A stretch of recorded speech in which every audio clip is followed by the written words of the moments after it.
bringing them together. I accomplished making sure that the issue of tribalism went away in Liberia. But I mean, to a great extent, I think most Liberians now, if you went to Liberia and took a poll, they would say Mr. Taylor did his best. Any other regrets? The second regret is that I was never able to get the United States to understand me. I was never able to get them to work with me, which is so essential for Liberia. No president of Liberia, no president can make it successfully unless he is online with Washington. Now, I am not the type of guy that you can pick up a telephone and command. I don't take that. I didn't take that from Washington. Then, even if I were elected president, I would not take it. I'm not that kind. I'm not a coward. But I do believe that a good working relationship is essential for any president of Liberia, or that president will fail. I'm filled with a profound sense of gratitude and humility.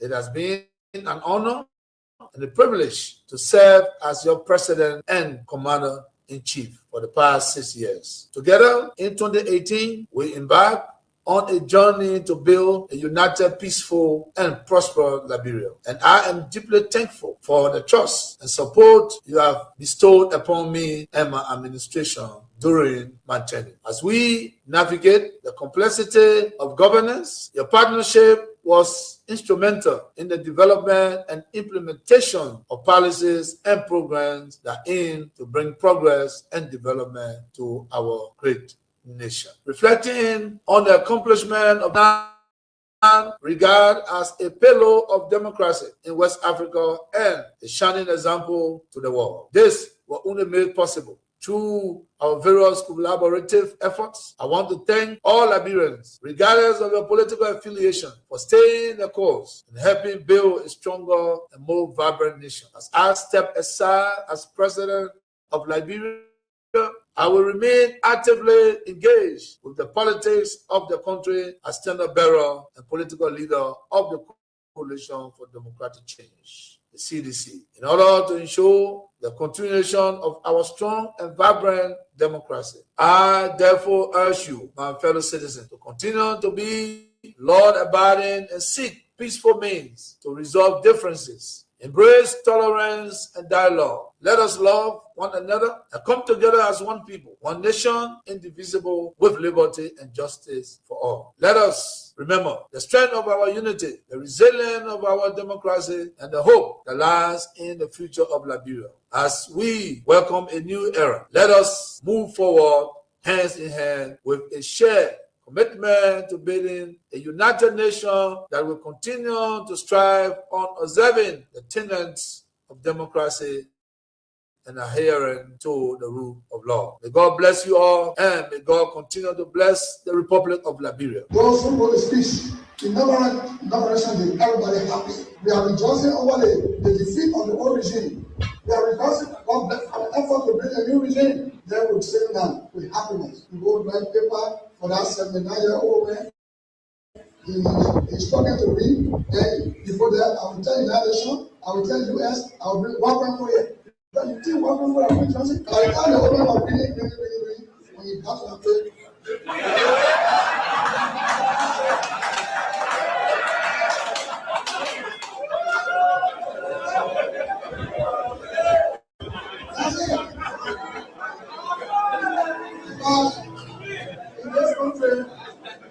When you elect a clown and you think that he will be a king, what he does is to convert the kingdom into a circus. This is what we must deal with, and this is what we must say. Who do we elect into our public offices? Because, as I've said before, when you allow hyenas to take care of goats, why should you be surprised when the goats are eaten? This is the same. And Africa is only going to realize our potential in all areas when, by dint of choice, we enable and allow our best men and women to serve in different areas. I've heard it being said about Lee Kuan Yew in Singapore. I've heard it being suggested about Mahathir Mohamad in Malaysia. I've heard it being said about Japan. I've heard it being said about other countries, but there was a conscious decision on the part of those individuals and the followership. We always talk about leaders, but we never talk about the followers. The followers must also style up. Africans on average are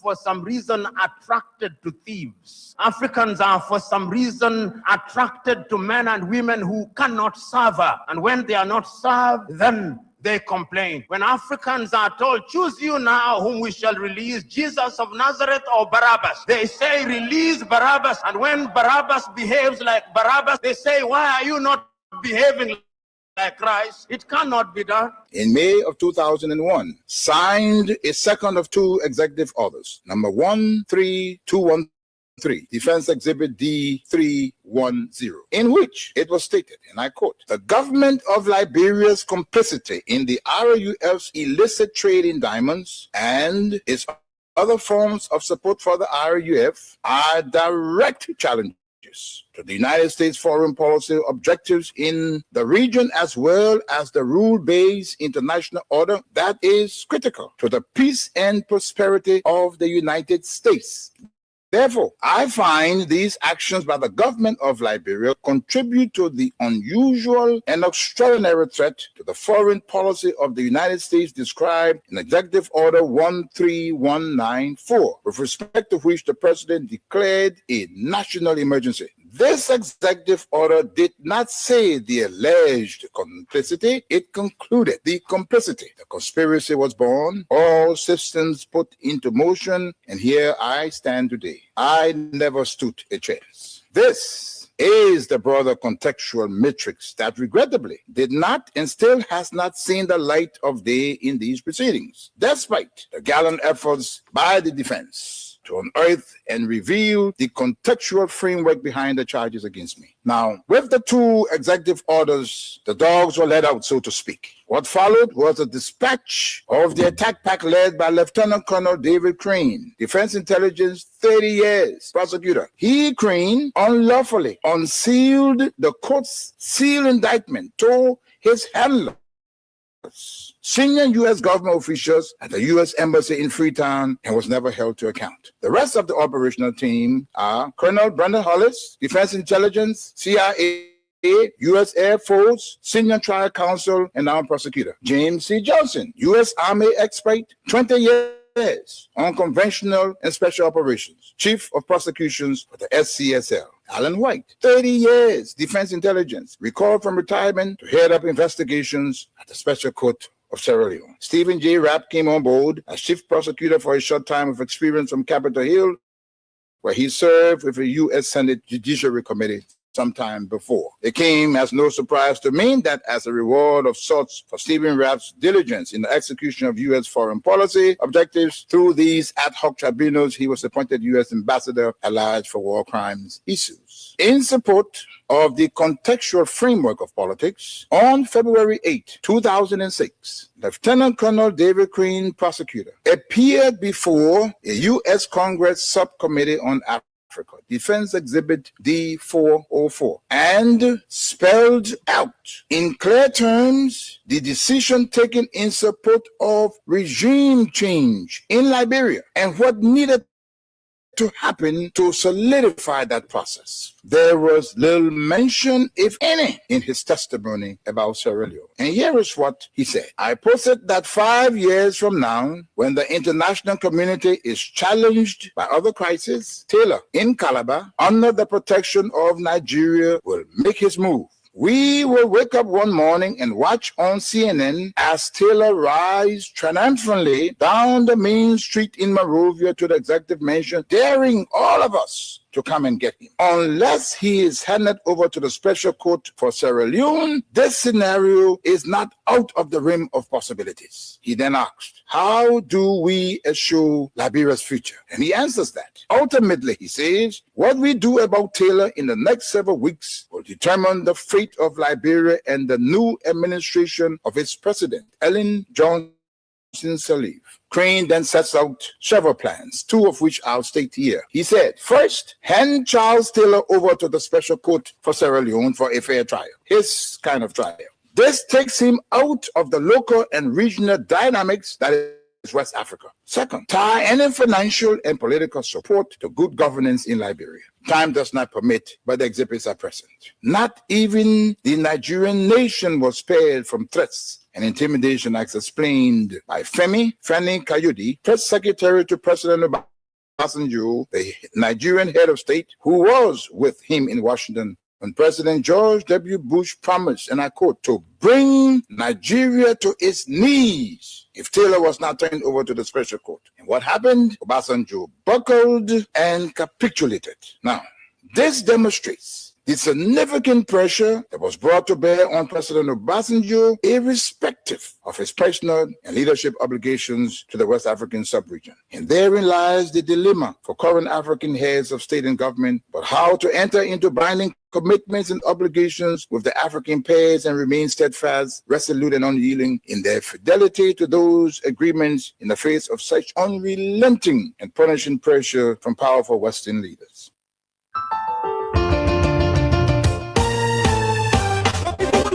Stop sleeping.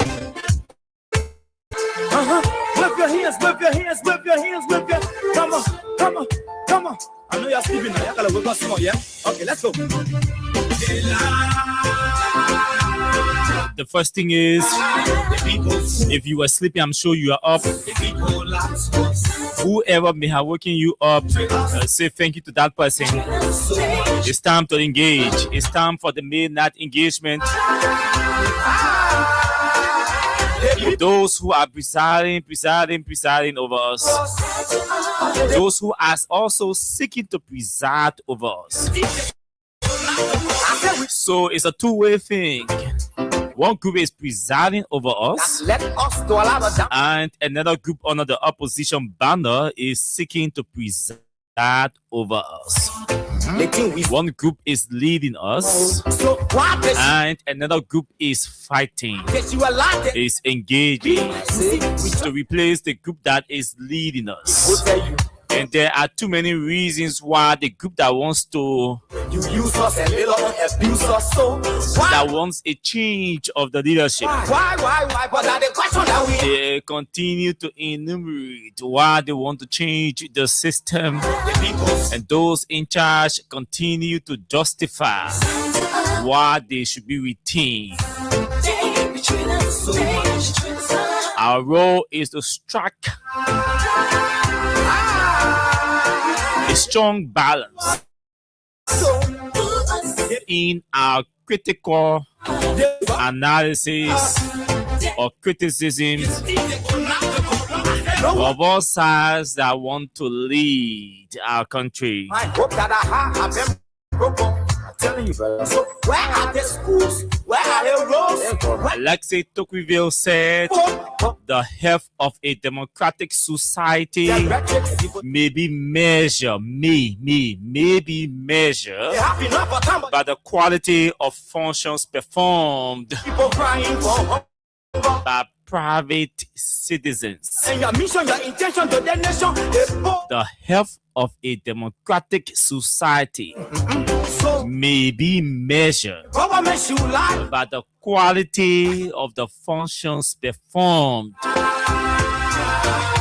by private citizens. The people lie. The government betray us. Private citizens have their own responsibilities. They have their own functions. They have their responsibilities. They have their duties. Who are so?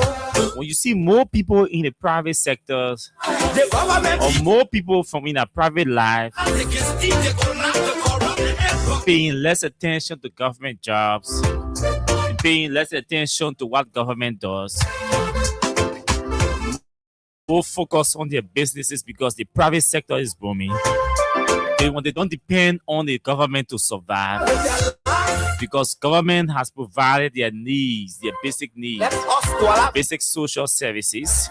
Water is pouring all around the country. Not unique. Electricity is okay, stable, affordable. So why? Healthcare is strong and improving. The education system is cheap, affordable, and improved. Students can have access to quality education. You use us and little abuse us. Those are activities that drive or lead private citizens into functioning outside government. And when they are quietly functioning outside government, it reduces the pressure on the government also. Is our government looking in that direction? This is where the conversation begins. So let me say a very, very pleasant good evening to all of you across the country. Good morning to you, good afternoon to you, good evening to those of you in the diaspora, our friends, our fans, our followers, our critics, and even those of you who do not like the things we say and the way we say them. It's good to have all of you join us tonight. Very interesting conversations, different topics that are all bull or tied to the survival of the ordinary people. A lot of issues to talk about tonight. Too many information, too many decisions came from the courts today. And so we found time tonight to talk about some of those decisions.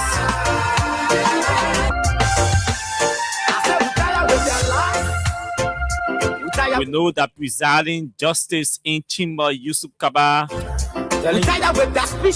has halted all proceedings involving the case, the arson case, capital building arson case. For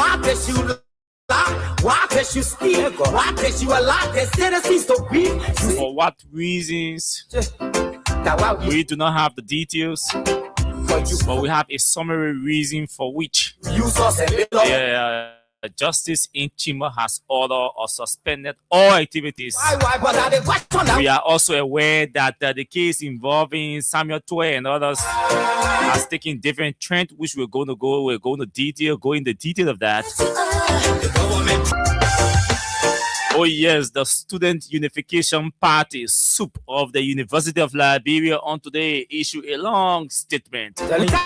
A long but interesting.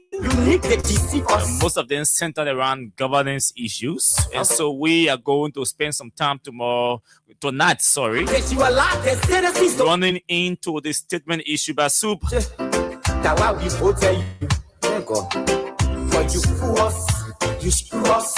Plus other issues on the sidelines of the conversation. Yeah, on the silence. Oh my word, our government. But yes, that's it. That's the size and shape of the show tonight. My name is Austin Kawa. This show is proudly sponsored by Crime Stopper Liberia. Junkins Morris, my co-driver, is also here, and together we are going to drive you straight up to 10 o'clock.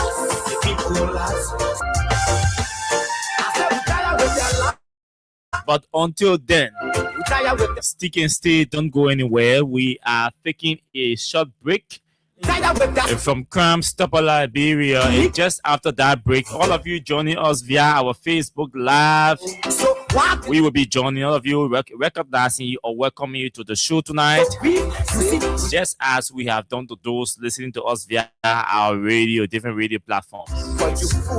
As a matter of fact, our online radio is punching. Okay, so let's take a break. Austin, Junkins, we shall be back.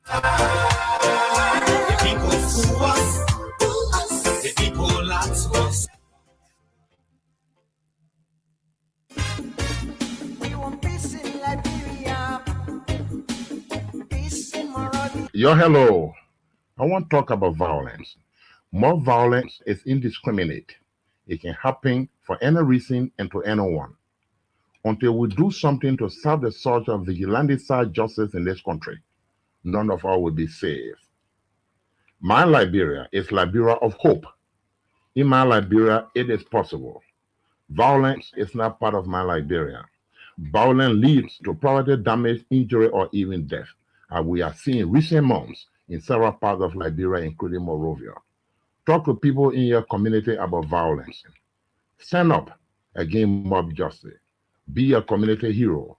Liberia is all that we have. We must all unite to uphold the rule of law.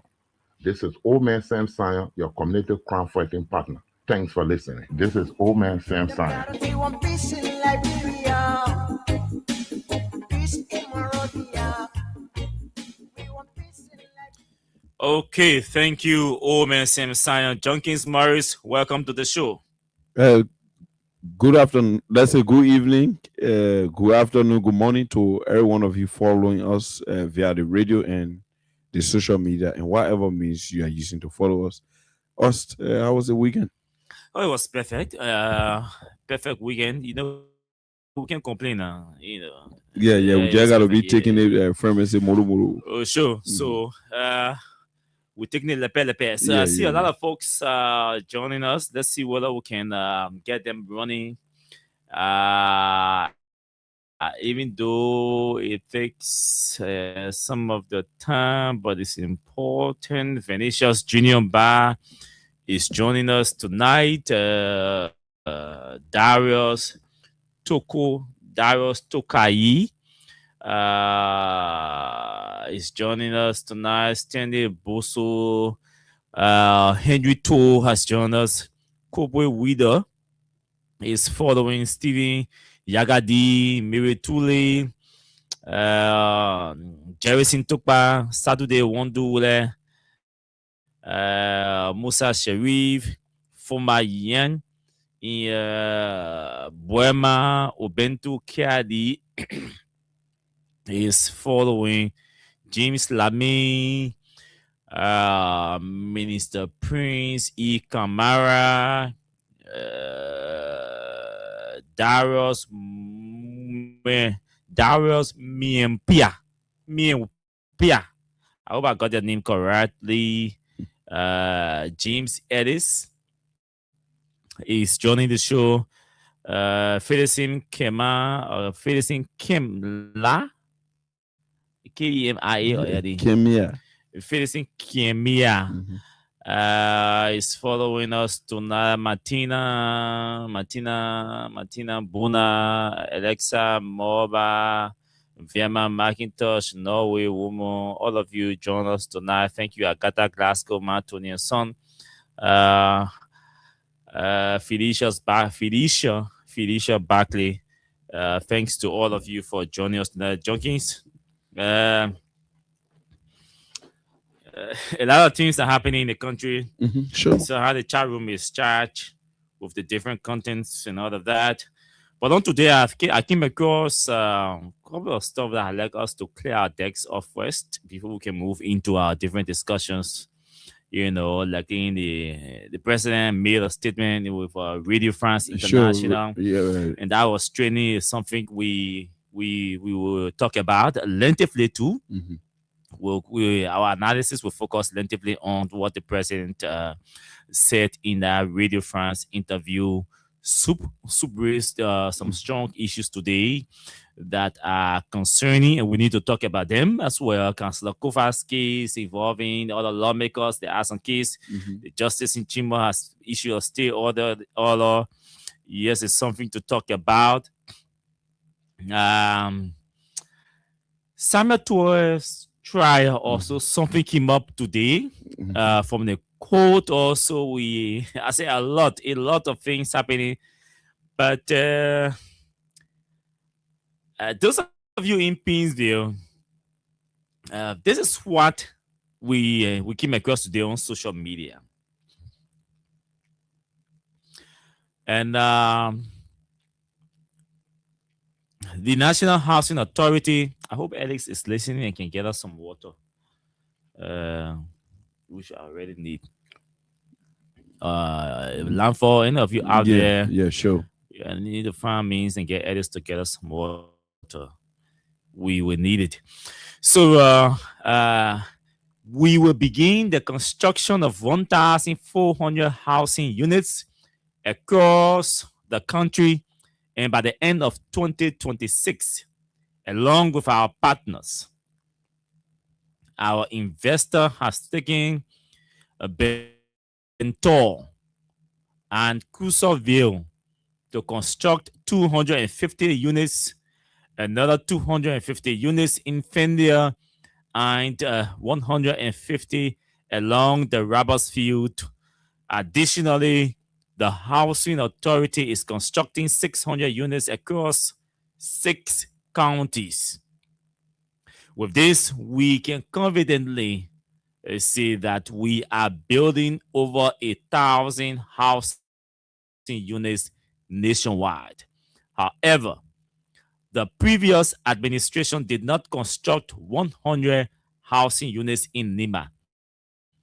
There are less than 12 units in Sanikudi with no proper arrangements with the landowner, who has resorted into selling the space to others.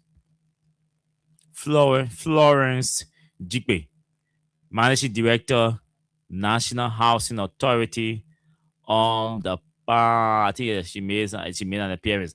So this got my attention. Mm-hmm. You see, I don't know. I still don't know why people still don't want to leave the politics with the politicians. Or I don't know why all presidential appointees want to sound political. Or tries to everyone tries to politicize or be political about everything. And you see,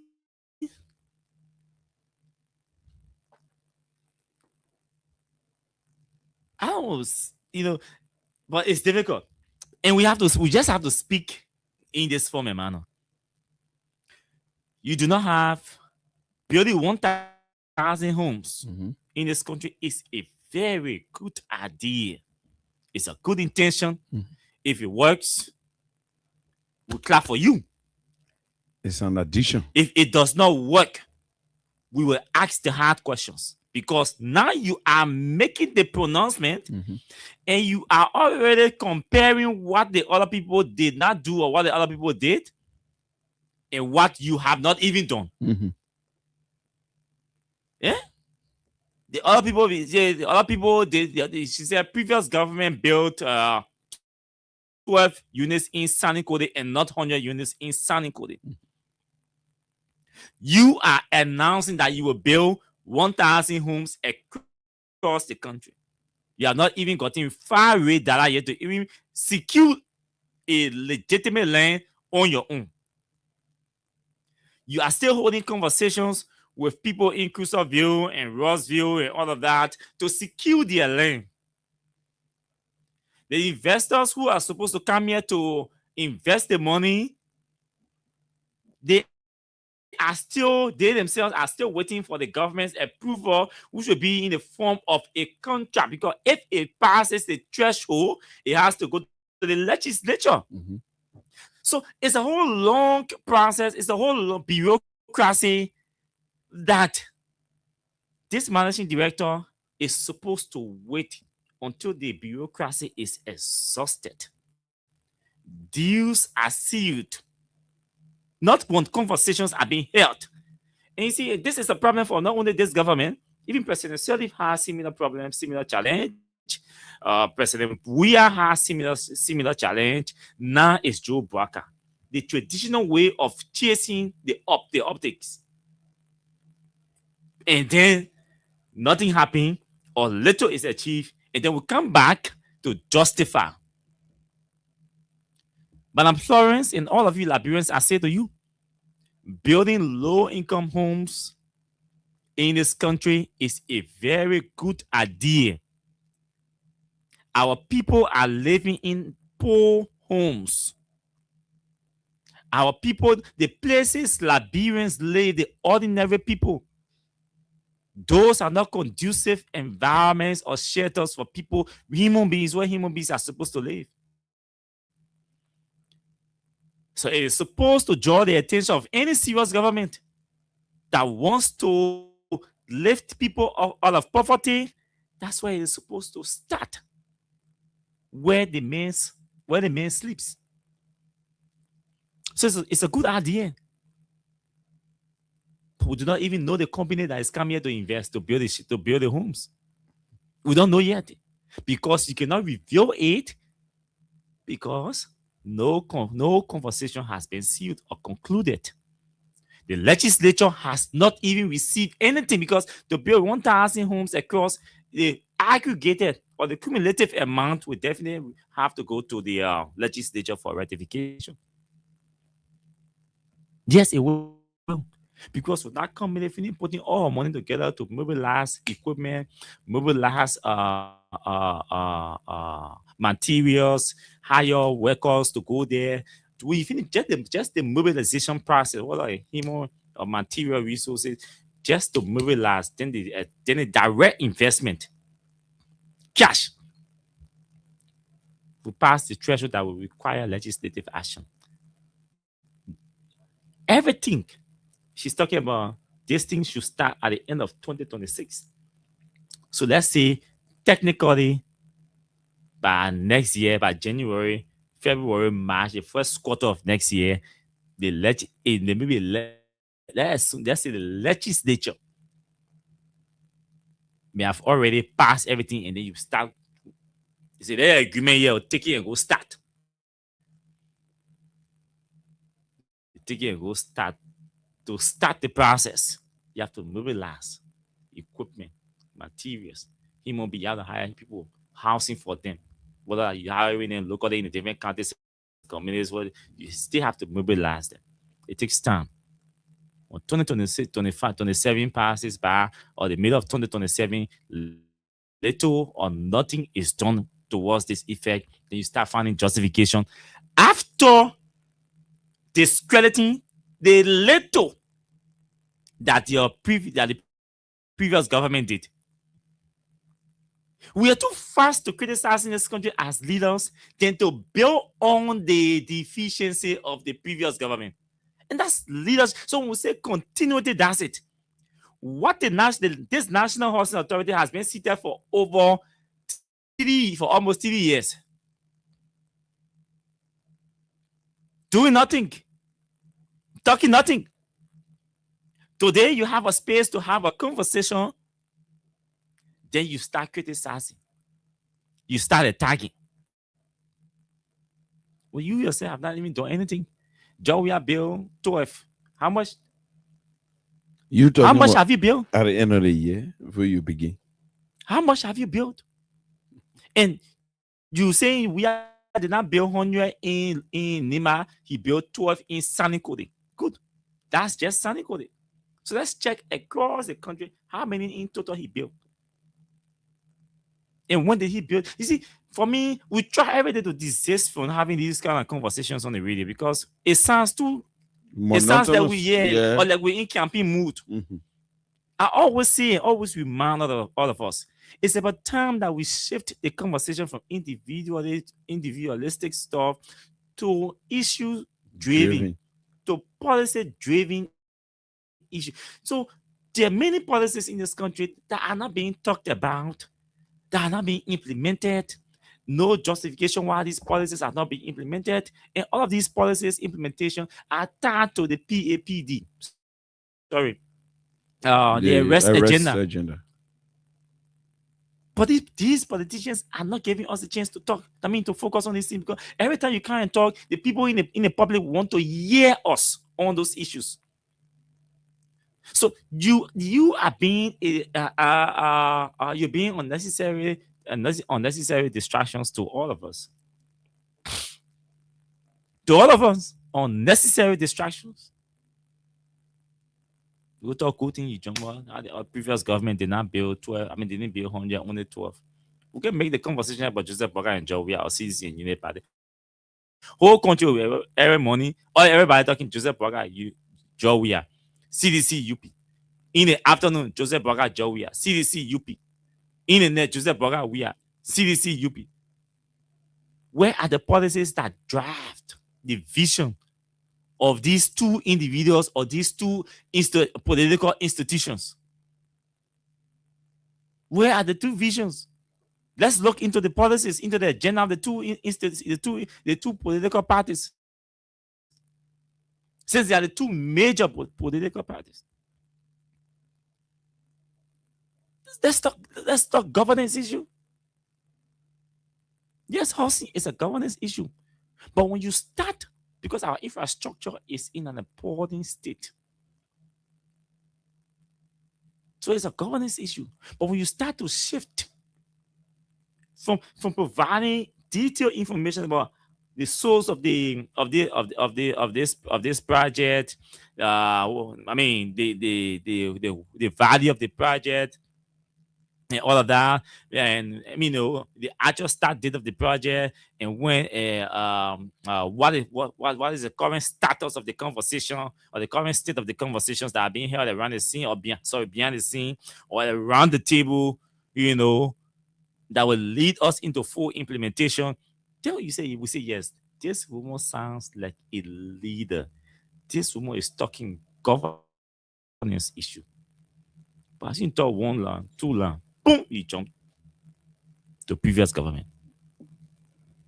I mean, but it's a good idea. We need more housing units in this country. Senegal, Ghana, and they developed Togo, Gambia.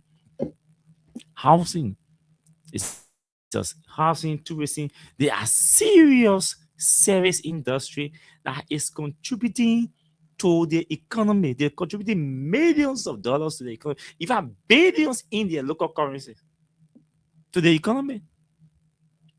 Infrastructure, housing, particularly. So we can tap on this potential, tap into this potential. But we have to depoliticize the conversation, because you see, some of these investors come to this country, they start hearing people talking about, oh, CDC, UP, CDC. I see people CDC and UP around your investment. You start to scare your investor away too. It's a security issue. Because the investor is coming here to invest his money, he needs security on that investment. He needs a politically stable environment to invest that money. Because he wants people to go in his place, to rent his place, lease his place. That's how he makes or gets his money back. When you start making it to look like the place he's coming to build here and invest his money is only for Unity Party people to use, you scare him away. If he was thinking about coming build 1,000, no, let me go test this money and pay 100, but I'll put 20 years, I put 20 years, I put 20 years. But the housing director announcing 1,000, 250 so, 200 so, 150 so, 100. And they will not, these investors will not tell you no. I'm not bringing my money down there. Your country not safe. Your country no. They will create bureaucracies that you, Liberia, cannot meet. They may tend to create conditionalities that you cannot meet, or that will not grant you access to their funding. IMF doing the same thing to us every day. They announced $266 million to us, and they gave us 10%, something around 26 million. So they gave us 26 million, 26 million initial. I mean, immediate disbursement, 26 million out of 266 plus million. Yeah. And you give us 26 million. They see that initial. And guess what? Then our government start to hide the conditionalities, because I can take 266 million and give it to you in cash. What kind of capacity you get to manage all your money you're missing? You spend more money to impeaching people, removing people, accountability and transparency is an issue. They don't see all as a mature financial terrain to manage such a huge money in bulk. So they want to give it to you small. Instead, you manage it small, with financial report, with supervision from them, all the kind of stuff. So they say, no, let's get in small and see how they manage it. So we just piling the problems up. Less focus on actual implementation, with less focus on sincere engagement, and more focus on political engagement. That's why most of our negotiations are slowly going. All our MOUs we've signed, nobody is coming back to our country to say, let's go to talk. Nobody is releasing money for any government official to go back to Japan or China or other places to follow up on these memorandum of understandings we signed, because what? We just want to sign them. The environment here is not encouraging. It's not impressive. It's not attracting people to come here and do business. We say this thing over and again. The UP folks were acknowledged behind the scene. In the public, they come back and do the same thing. But anyway, we wish them well because this is our country. We wish them well. You remember the officer who died? Who that taxi driver Drag. Yeah. Drag, alleged drag. Allegedly. We don't know because Allegedly. because the police charge the perpetrator For murder. Yes. And the case went to the court. And the court issued, I think, handed down a ruling today. And said the jurors voted, I think 6. Let me clear it. 6. 12 jurors. 6 persons said yes. The perpetrator, Mark Briswell, is the police officer's name. They said Max Briswell was not murdered. And 6 persons voted to say, hey, he was murdered. He was murdered. And so the legal people call it hung jury, right? They say a hanging jury. Mistrial. So this is a mistrial. I don't know. In 2 cases, a lawyer said to me in two ways. Either the judge may declare a retrial. In this case, it should be a retrial anyway. Or the judge can discard or discredit the verdict from the jurors. juror. Yes. So look forward to see what's going to happen. But this is what DN News reported today. They said criminal court A on Monday declared a hung jury in the trial of Francis Nana. Francis Nana is a driver. Accused of causing the death of police officer Mike D. Bruce. I like how they wrote the headline. Accused of causing the death. Because you can to kill somebody and cause somebody death, two different things. So, but this is a murder case. But I like how they coined it again. Of causing the death of police officer Mike D. Briswell. The 12-member jury was divided after hours of discussion with 6 jurors voting guilty and 6 voting not guilty. The split decision led to a mistrial. So it's a mistrial. The case attracted strong attention with about 200 police officers from the 200 officers, from the Liberia National Police, the Liberia Immigration Services, and the Liberia National Fire Service, attending the hearing in support of their late colleague. So DN News was able to count all the officers that were there. Because I didn't say estimated it. Say with about. Okay, yeah, about okay. Yeah. About can be approximately. It's an estimate. During final arguments, defense lawyer Anthony Jeremiah Samuel Dugbo the first told jurors that prosecutors failed to prove Nana intended to kill. Prosecutor failed to prove Nana intended to kill officer. Nana intentions to kill officer. Okay. The defense also argued that many road accident deaths reported by the Liberia National Police were not treated as murder cases. According to defense, there was no evidence showing by the Liberia National Police showing Nana and Officer Briswell knew each other or had any conflict before the incident. From start to finish, what did you expect in this trial? Did the verdict come to you as a surprise?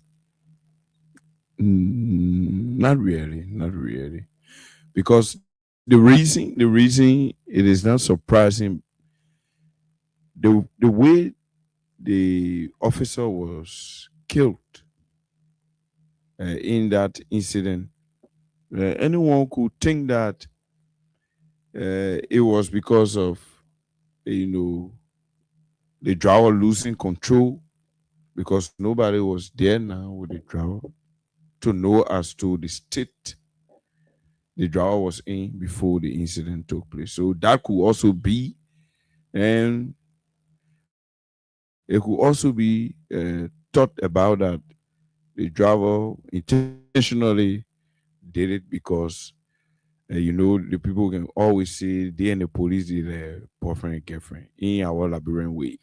Yeah, so maybe it could be the fact that he been embarrassed by the police over and over. So because of that, he ran out of patience and decided to intentionally do it.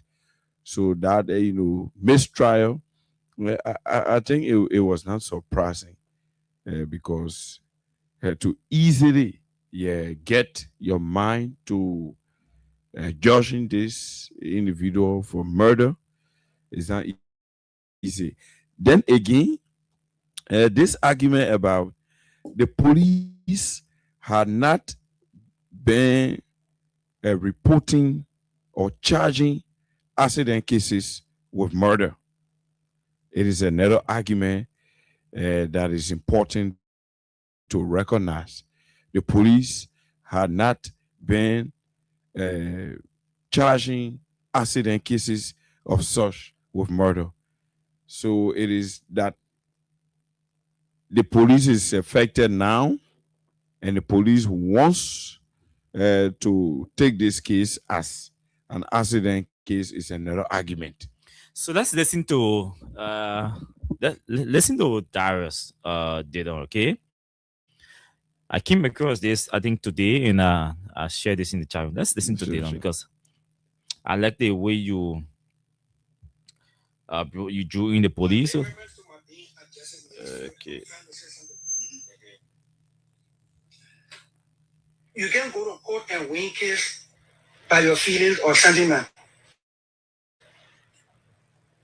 Nobody will go to court say I feel that they messed up for me. That feeling you carry to court again win. How you feel about that person? Again win case.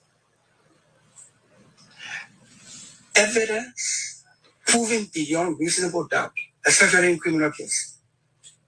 That one can win case. That one can convict people. Let me repeat. I know you look at your time. I could extend the time small. Because me, I like to converse, have that kind of conversation. Anytime people carry feelings to court, or partisan mandate, or how you feel about the person, or your sentiment perception, you can win case. Evidence.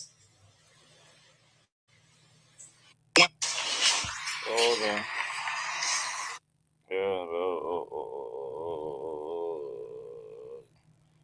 You got the message, right? Sure. When I made reference to my being addressing ministry, I was trying to say something. Okay. You can go to court and win case by your feelings or sentiment. Nobody will go to court say I feel that they messed up for me. That feeling you carry to court again win. How you feel about that person? Again win case. Okay. So Didon, let's end Didon. Let's end Didon right there. Just end him there. And so there are three related topics here. Mm-hmm.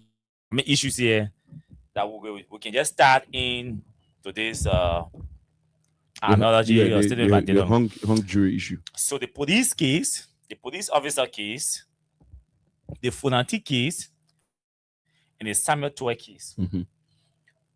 We can try to, since time is fast running, and we want to look into this soup thing. We're going to tie everything into this and use this Dylan's point. He was actually talking about the fight against corruption, but he was generally talking about, legal issue, prosecution.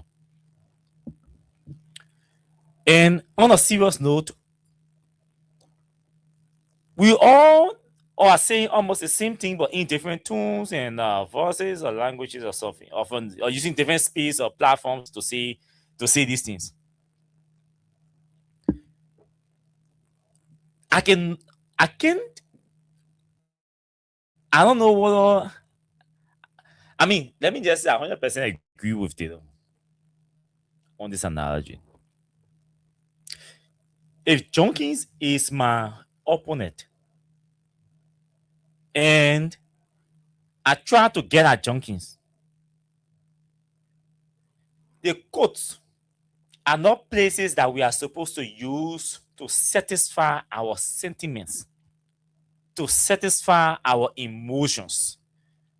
The courts are a corridor created to verify, to establish that something wrong was done or something wrong was not done. That somebody did something wrong or somebody did not do something wrong. That somebody committed a crime or no, this person did not commit this crime.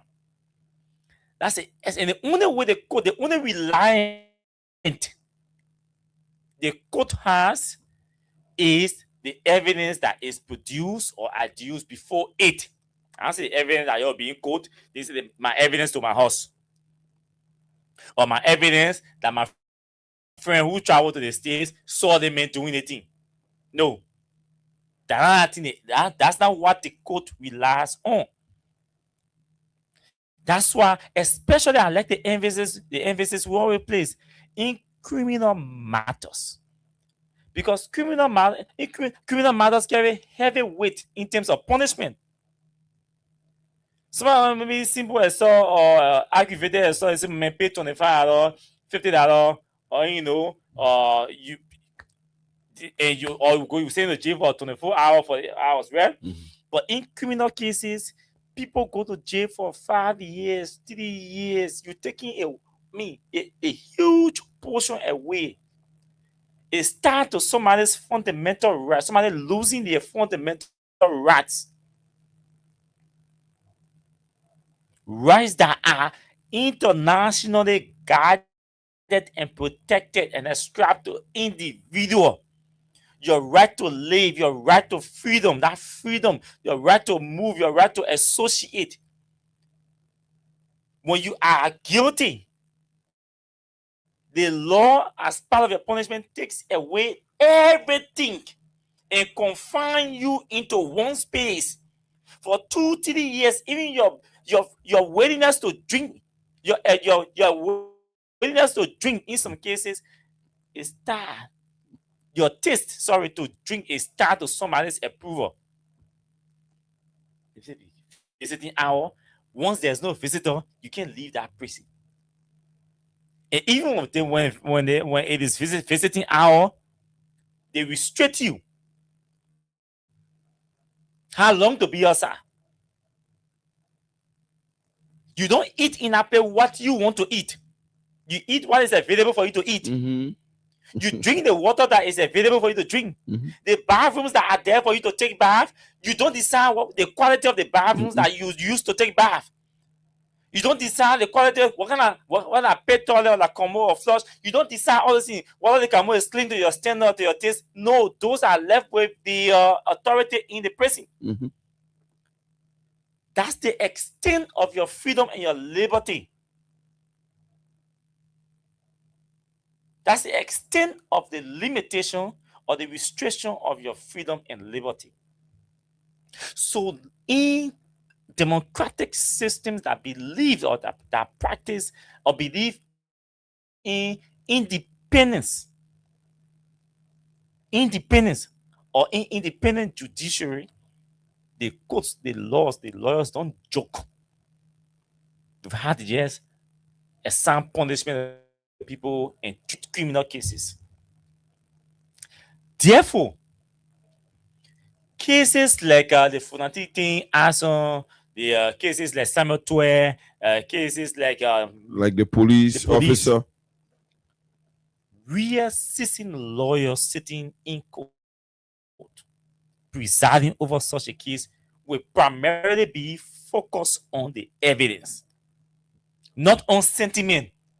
Because let's be real, somebody died. Somebody died. The person who died belongs to a family. The family is grieving. The family is mourning. Probably that may have a child or have children that he left behind that he was taking full responsibility of. Those are the emotional aspect of this case that the law does not see. Because that justice, or let me say justice, does not see. But does it negate the fact that, people are grieving? No. People are mourning. Yes. People or children this enfranchised or level one. I call it defrauded. Does justice see all of these things? No. Does it mean we should not sympathize or be in empathy with the bereaved family? We are in empathy with the bereaved family, but justice does not see these emotions and sentiments. Sure. Justice sees or chases the truth, the evidence. The raw evidence. That's what justice chases, the raw evidence. So when you say the taxi driver Nana kill or murder somebody, the police officer, you must prove. The lawyer say you must prove intent. Because our accident, he died in a car accident in the presence of people. Those people became emotional because somebody died. So everybody is seeing. It became emotional. The life was taken. Yes. There were different comments that they made intention ran to the police officer that he wanted to escape, and the police officer switched from the car and he ran the man. There were multiple conversations. With all these accounts, justice is not concerned about those accounts. Justice is concerned about the evidence to prove those accounts. That's what justice is concerned about. The evidence available to establish all of the accounts that you're giving. Jean Peter said this, Peter Paul said this, Brian Yima, Nimle, Elisa said this, Esther Dagu said this. We hear you. We respect your opinion, but you bring the evidence to back, to support all these accounts. When you say the mayor ran to the mayor, bring the evidence. Yes.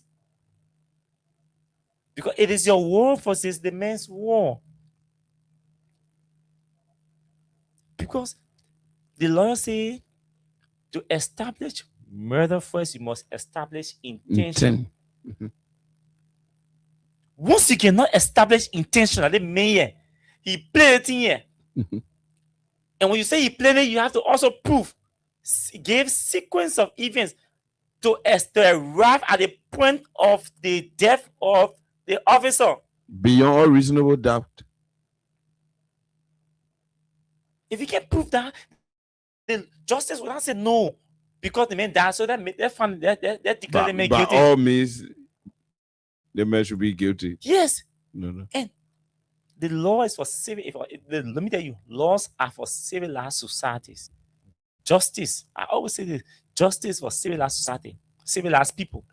So if we want to be civilized people, we have to accept. And when I say these things, I put myself in the situation. It could have been my brother, God forbid, yesterday.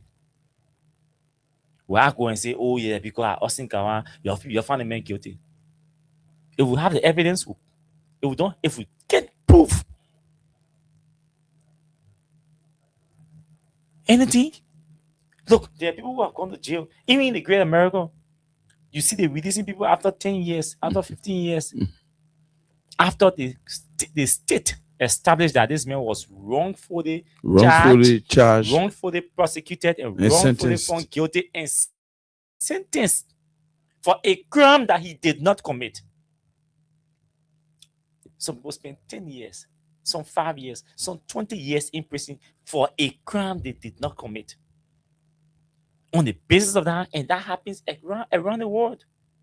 So legal systems now are building and upgrading, strengthening those loopholes to place emphasis on evidence. To place emphasis that the evidence must be proven beyond all reasonable doubts in criminal matters. Because we don't want tomorrow we send a person to jail on the basis of these families or this person's sentiment.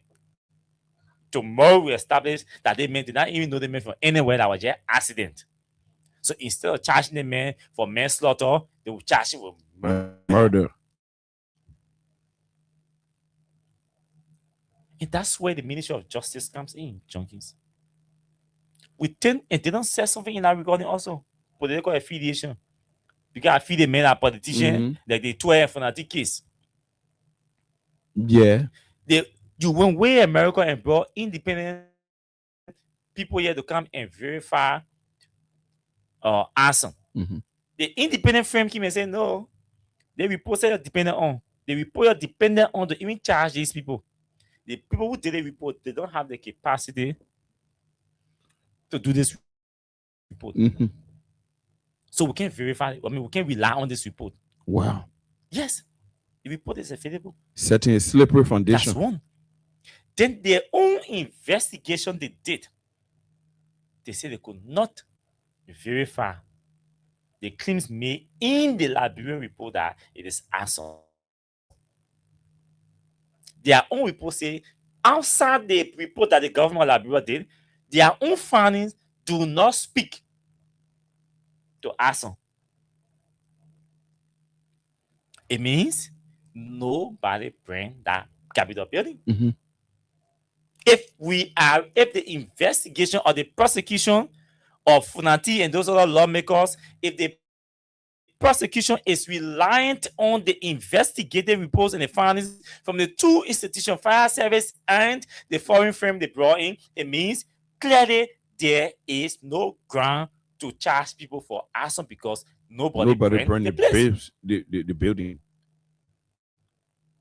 And these are some of the emotions that I think Dina was talking about. And these are some of the emotions that we've been talking about.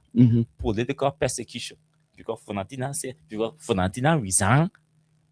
He want to challenge the president. Or he feel that he's influential in the government. Or he feel that he's stronger than the Unity Party. He was showing that the Unity Party has men and women. So sentiment overrides. So we will not use the men and women in the UPC. We will not use the laws to target him. We will use our power and our authority to target him. And he must be guilty, even if we go to the court and do not present evidence. And the jury will come down and say, no evidence. The jurors will start asking how the prosecution hard question, and the prosecution will get vexed and say, because the jurors are asking them hard question, we now want to change them. And a judge will sit there and allow and embrace and entertain the motion to disband the juror because the jurors are asking the prosecution hard question. Sentiments, emotions. That's not justice. Evidence. Bring the evidence. This matter these individuals were investigated. Now, I think Spoon or someone is reporting today that the defense lawyers have filed an appeal to the Supreme Court because the disbanded all the jurors, and then they said they were reconstituted. In the process of reconstituting the jury panel, defense lawyers said no, we believe that the whole thing is compromised because the people looking for people who will come and say yes, we committed a crime. So we want to play a significant role in the selection process that will reflect transparency, accountability, and all of that. Anything outside of that, we don't trust the jury panel that the prosecutor will bring. They still will bring against us. And they have legal, legitimate grounds for that. And so the justice in Chima, even though that's always something copy, I can say everything. You go in the sky, you come down, and I get one confidence in that bench. You go in the sky, you come down, and I get one confidence in the entire judiciary. I can travel the executive small, but that judiciary, that legislature, I can't waste my time behind it. No confidence there. So, but again, it's before that. The justice in Chima has issued a stay order on all proceedings, including the selection of the jurors, and say, come the year, the people complain. How it goes, we see how it plays out. But I have said repeatedly in this fanatic trial, the intention is to intimidate, humiliate, and destroy fanatic politically. Finish. It's not about capital building, because they all know that nobody from fanatic block bring that building. They all know that. The same thing with Twe. Now, let's read what is being reported in the Twe case. It's interesting. That's why we want to read Twe on. Okay. You got it? Okay. Now, so, I'm reading from Punch TV page. Their caption is a huge twist as 3 jurors file complaint of jury tampering. 3 jurors amongst the 12 jurors that voted not guilty, that 2 is not guilty. They say 3 of them come by and say they were tampered with. Not them, but 3, they believe that 2 or 3 other people were tampered with. But listen to the evidence. So it's a criminal could see Monday confirmed the filing of a complaint before the court by 3 of the trial jurors who participated in the just ended $6.2 million United States dollars corruption case involving former finance minister versus the government of Liberia. The 3 jurors' account to the court was filed through an affidavit where they accused some of their colleagues of misconduct or jury tampering that led to defendants Twe and Moses Cooper acquittal. Though the jurors complained to the court did not speak of exchange of money for verdict, but claimed that their colleagues had phones in their restricted areas and reportedly communicated with the associates of the defendants, which led to such decision. But the 3 people that are complaining, they also voted. They also voted for Twe to not be guilty. The jurors' complaint, according to our judicial correspondent, was backed by a series of documentary evidence to prove their allegations against their colleagues. The same series of documentary evidence they had against Kofa, the same series of documentary evidence they had against Twe, the same series of documentary. They always have a series of documentary evidence against Maja Kimaya, Comfort Sawyer. Today, the state is struggling to produce evidence to even incriminate those people. The jurors' 6-count complaint has prompted criminal could see presiding judge Usman Feka to sack all jurors and parties' lawyers. The head of the jury management, including their deputies, Assam Bailiff, sheriff, and police officers that were assigned at the jury quarters to appear on Wednesday, May 20, for an investigation. That's Wednesday. Good. On our judicial correspondent further said, Judge Feka also suspended the hearing into the motion for new trial filed by defendants Jefferson Campbell and Yanti Twan.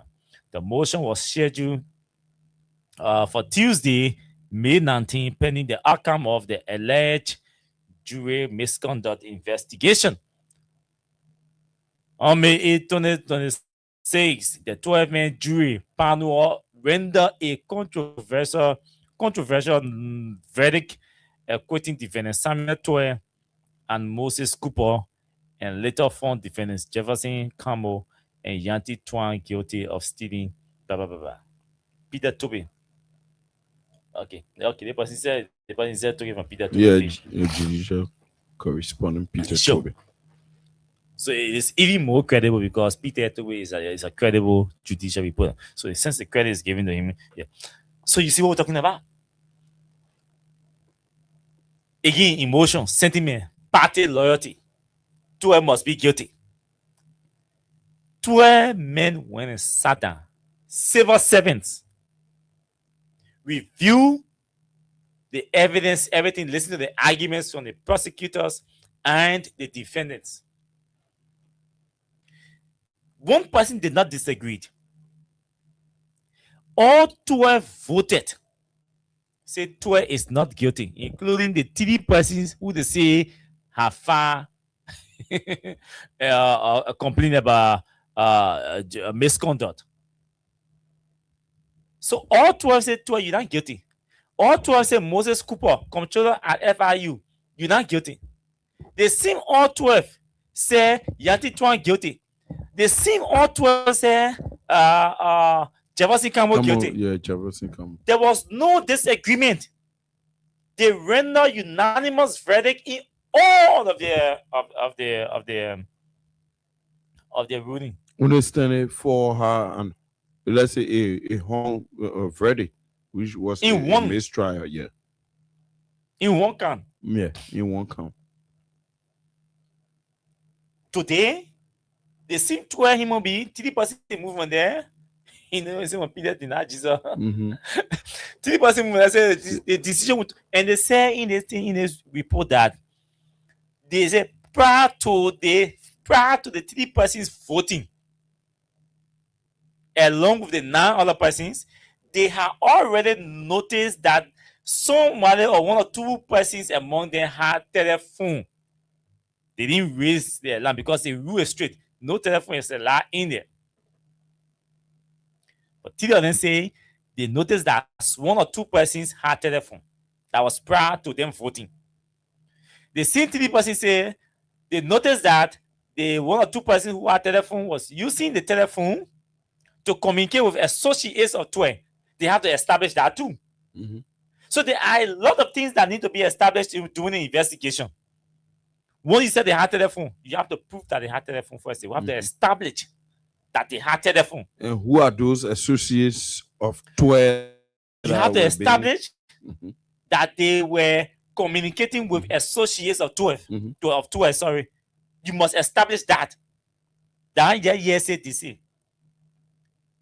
You must be able to describe the phone that they had. That evidence about our phone. They were talking to people. Who were they talking to? 12. So the At what first thing time? is we will first establish whether phone was in there. When phone was in there, I first now ask you why. Who had those phones? No, why you didn't complain? Yeah, when you did not vote. Because you knew they had Yet. phone in there. Mm-hmm. You participated in a review of the evidence. You voted along with them. Mm-hmm. You went along with their decision. Mm-hmm. Without raising the phone You didn't issue. raise phone issue. You didn't raise credibility issue and all of that. You finished voting. Then you come and you say, no, the people had telephone. We noticed they had telephone and they were talking to associates of 12. So why did you vote along with them? That's the big question. Why did you vote along with them? Why you did not raise did- the phone yes. issue before There's a whole voting? jury management team down there that's managed by the Ministry of Justice. They have people there who manage the place, police officers are assigned there. Yeah, with your that's why the Judge Feka is calling All of them. almost all of them. So let's assemble everybody, because the first rule is that, and that's the major rule, nobody is supposed to have telephone in there. So how phone was smuggled In there. You 3 persons out of 12 persons noticed there was a phone in there. What did you do? Why did you keep it to yourself? You went and participated in the entire process in the voting to process. conclude the case. Voted along with those who you Who claim you have claim phone. have phone? Going against the rules. The ruling is out. The state has lost. Embarrassingly. Then you come by and say, we were in the room before we voted for along with them to find 2 are not guilty and to find the other people guilty. We knew they had telephone. We knew they were having conversations on the phone. We knew they were talking to associates of 12, but we not doing anything. We waited, we went, we voted along with them. Then the state started getting vexed. Then we come out and say the people had telephone. Look, if I were anyway, it's good to hear the judge forced to hear that thing. But at times, there are certain things that come in the public. It just follows degrade the reputation of our justice system. It degrades the reputation of us as a people. See the kind of people we have working in government, civil servants. Yes, see the kind of people we have working in government as civil servants. People who are supposed to be thinkers, professionals, making sound decisions for our country. And that the law, that's the reason the law says, the law requires that we must go for civil servants. They owe loyalty to it assumes that civil servants owe loyalty to no political party. It assumes that civil servants can read and write because they are working in government. They are professional people. They have families. So they will do everything to protect the lives of their family, to protect. They will not go take bribe to incriminate somebody when they have their family outside. So with all of these things, let's go for civil servants. When you civil servant, government can easily dismiss you. No. So you can make independent decision. So let's use civil servants as jurors in this. In our jurisprudence. The civil servants that we are depending on to help to make the judiciary an independent place, to help in adjudicating cases pressing chakra and distributing justice. They are the ones making the poorest of decisions in terms of quality. So what's the essence of taking people who went to school? So then we're going to just go in the bush and the village and take people and just bring them because people who claim to go to school, they are exhibiting high level of indiscipline. Imagine you go jogging and I see jogging stealing. I mean, sorry to use stealing, but doing something unacceptable. Yeah. I don't talk to jogging. If you didn't take it to you even use it for the purpose he took it for. As an accomplice. If he using it, then I can say, that man to that thing. Jogging to the thing here. Yeah, I even saw him taking it. But the other way, feeling passing all around here, asking who took it? Who took it? I'm here. I didn't say anything. Yeah, because I you left use it Oliver. with me. I follow Junkins when we use it. The North start coming now. The place start getting heated. Then I jump. I say, I jumped into that thing. I was sitting. I saw him taking it because. So I finish calling police men. I see the men come and go to police. He said, "No, me, I won't go down there." So, yeah. I mean, professionals don't behave in that manner. It's a shame. And this will lead us to the statement that was issued by Soup. Yeah, sure. Yeah. Sure. The statement Soup issued today is a long statement, but it's important. We read it. Because that's going to close the conversation here tonight, and then we take course. And so we are performing poorly as a country. The government, we are performing poorly when it comes to decision making. We are performing poorly when it comes to governance issues. the decisions we're making are too poor. Too poor. Every time I remind you, your own UP Alliance senator told you, you took 9 months in your first year. I think he said almost 1 year. In your first year, to remove a speaker that was not threatening you, that was not denying you anything. If I said I was waiting to give you anything you want, and the speaker even said it publicly, and his CDC people had a problem with him. It took you all those months just to remove him. That almost crumbled your government. 1 year wasted. That you could not even develop your own arrest agenda in the first year. It took you the middle of 2025 to finally validate your arrest agenda, which runs for 2025 to 2029. Your entire vision plan. Yes. Instead of using 2025 to adjust, recalibrate, and put everything back on track and start governing, you continue on the fight with hunting people. They say, no, we'll go for Fernandez again. He resigned now. So we'll prosecute him. On top of it, we'll go for 12. We'll lie on him. Even if he is not guilty, we will file a case, we'll refile a case again just for him to be guilty. When he's not guilty, we'll go for another $21 million case somewhere. The mayor must go to jail. Our governance standard here, he must go to jail.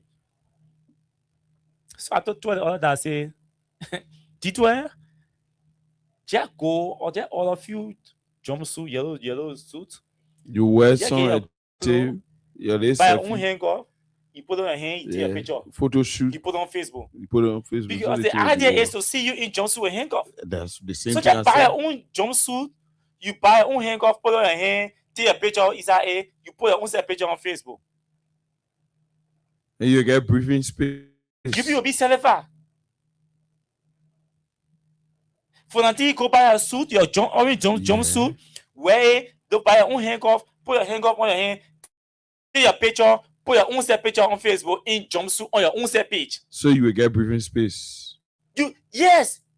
Masaki Maya go buy a jumpsuit or you don't buy plenty jumpsuit. Just buy 3 or 4.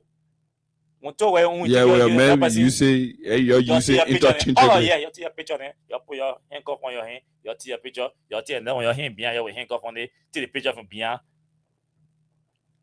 You go for one something. So now, put iron behind. Yeah. Put behind. Take your picture. Your generator room say you can use it. Yeah, generator room. Stand there. Take your picture. Then UP folks will be okay. But that they must shift their attention to governance. I want to see this country. I want to see this government. I want this government to succeed, to perform well and succeed. You know why? Because I want to be seen. I didn't support the government because I underestimated. I questioned the capacity. I questioned the ability of the government to succeed. If this government succeeds, I benefit.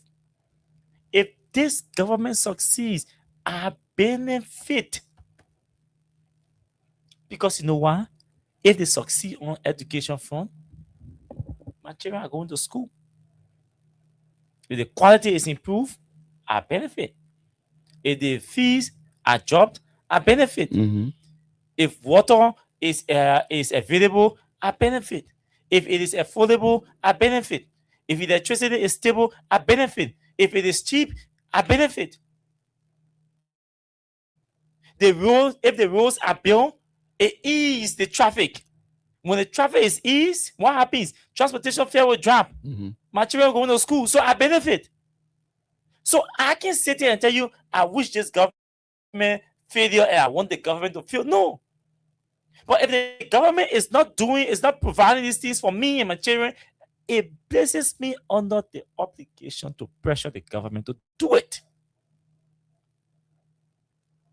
In fact, it will reduce the burden on the CDC if she comes out the power 2029. Mm-hmm. So if I coming back to power and Jovial say, I close my eye, or see, go be here or this. I mean, you water and sewer. Go be here. Managing director, water and sewer. And more Ali living water and sewer with 9 counties already connected. Fully with pipe on water. It reduces my work. That means also you just going to have a walk in the park. Yes.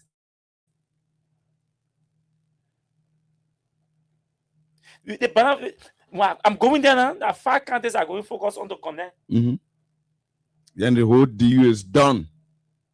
Yeah.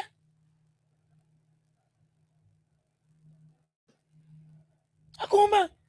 I focus on the remaining 45 or 6 counties because now and so I focus on the remaining 6 counties. Connect water. Then now we start focusing on the infrastructure of the water. Start upgrading the infrastructure. And or whether we want to continue using a manual system of supplying water or upgrade to a more technological system that will make it more faster, easier, easily detectable with other shocks and things. To build on what my predecessor will leave. But every time we come, we want to chase our predecessors out.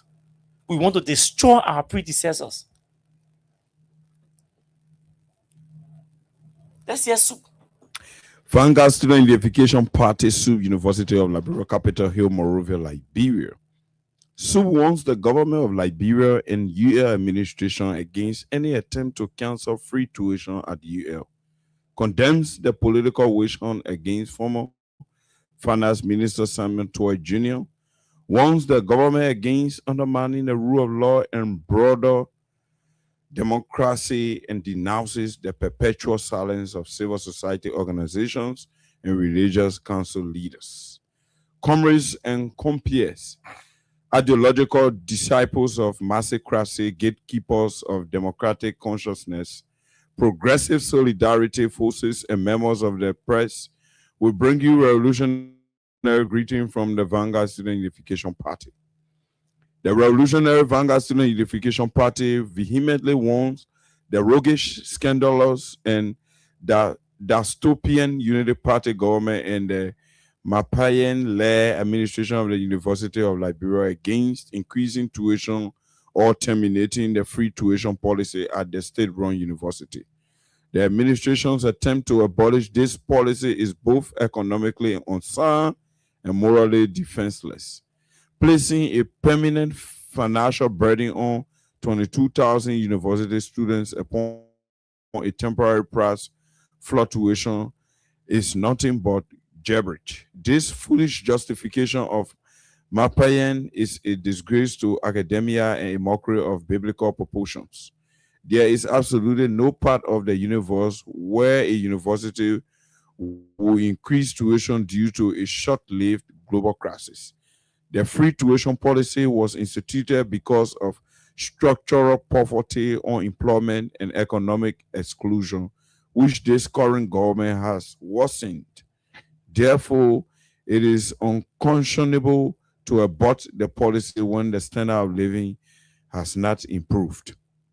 What makes this reckless and indifferent proposal even more insulting is the crystal clear contradiction between Mapayan's lies and the reality that students face at the University of Liberia. How can you claim that rising fuel prices are affecting the operation of generators and buses when in fact there are absolutely no buses at the university to help erase the burden of transportation on the students?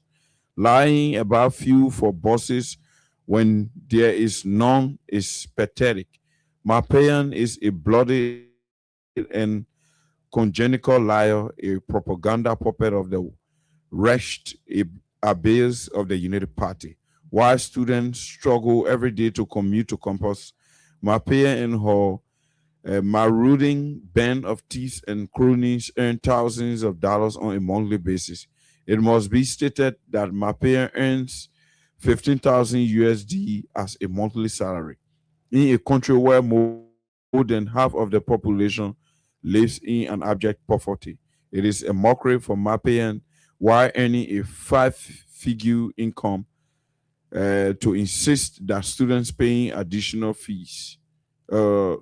This visionless and incompetent administrator has effected zero transformation at the University of Liberia.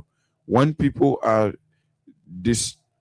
destitute, but instead of lessening that string, you choose to exacerbate their poverty by making insensitive, arrogant, and callous proposals. They will be left with no option but to resist with ferocious wrath. Against that backdrop, SUP issues a categorical warning to Bouaka and Mapayan that any attempt to eliminate the free tuition policy will be met with a deadly revolutionary resistance never seen before in the history of this country. We have endured many acts of oppression and repression, but this one is the last straw that will break the camel's back. Bouaka and Mapayan have arrived at their Waterloo. We dare the University of Liberia's administration to cancel the free tuition policy. We will mobilize the students and make this country ungovernable for Bouaka and his henchmen of rogues, rapists, and charlatans. Education is not a gift. It is a democratic necessity that should never be commercialized. All Liberians deserve an education that is free, and absolutely no soul should tamper with it. In the course of the struggling student masses, SUP will remain unbending in protecting the academic freedom component of its historical mission. We call on all 22,000 students of the University of Liberia to remain steadfast, as SUP is more than ever ready to intellectually, politically, and militantly resist this crap that was regurgitated from the mouth of Lily Mapayan. Fast forward, the Revolutionary Vanguard Student Unification Party vehemently condemns the daylight political witch hunt and deliberate attacks being orchestrated by the state against the rule of law and our broader democracy. We view the ongoing state-sponsored prosecution of former Finance Minister Samuel D. Tway not as a genuine, well-meaning national effort to end impunity, but as a calculated, vindictive campaign designed to eliminate perceived political opponents under the gaze of accountability. The recent aggressive attempts by high-ranking government officials to subvert and overturn the categorical verdict of the jury at Criminal Kosi constitute not only a direct assault on the presumption of innocence and the foundational pillars of our judiciary, but a repudiation of the Liberian people who designed the jury system as a safeguard against despotic regimes like the Bouaka Koum administration or government that is bent on weaponizing state institutions against perceived political enemies. The Vanguard Student Unification Party warns the Bouaka Koum regime that a non-guilty verdict by a jury is a sacred right given to any Liberian, a right no government, no president, no judiciary, and no legislature can overturn. An attempt to overturn such verdict is akin to a seizure of the power of the people as given in the Liberian Constitution. We remind the Bouaka Koum kleptocracy that our people have not forgotten their treasonous disobedience of the Supreme Court's opinion, which delegitimized a kangaroo assembly imposing itself as the legitimate authority of the House of Representatives. It will be irresponsible and reckless for the lawless regime to continue to extend its list of treasonous violations by interfering with the 12 non-guilty verdict. The Bouaka Koum administration cannot continue to selectively target individuals it deems guilty while abandoning the very principles of fair trial and due process. The dangerous political undertone of this entire process was glaring when key Unity Party officials, most notably the party's Youth League chairperson, openly demanding the resignation of the Minister of Justice simply because the state failed to secure a conviction in the alleged US $6.2 million case. True accountability cannot be driven by partisan bitterness, political hatred, or a desperate desire to secure convictions at all costs. When a government throws a public outbursts because the coast do not yield to its political whims, democracy itself is in a serious danger. And Su even mentioned the IMF, PPCC. So it was a long one, but we can read the whole thing here because of time. Hello. Yeah. How you doing, Junkie? Yeah, welcome, General. This is Nancy from Cloud Net. Thank you for the show, Junkie.